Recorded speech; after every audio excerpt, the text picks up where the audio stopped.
I-SACP inyasheka nobomu ukuthi igqolo nokuxhatshazwa kamanina nabantwana zeyenza umngcelele ochasene noko.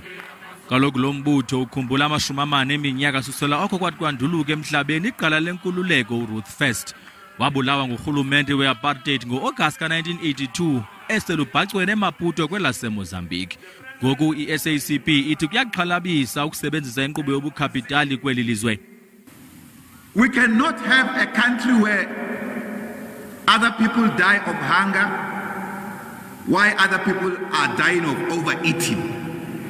Wayetshate kambe nongasekhoyo uJoe Slovo uRuth First ukhunjula njengeqala lenkululeko ebelingacingiso lalaphi.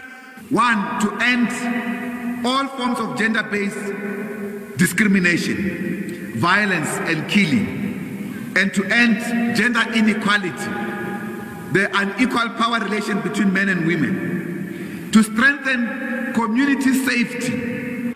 Zombini intsapho zakwaSlovo nakwaFirst khazikwazi ukuzimasa Isifundo zezaxolisa.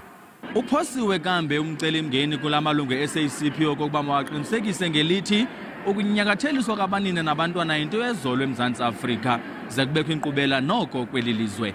Ndingabongile Dumako kwindaba zeSABC eGauteng.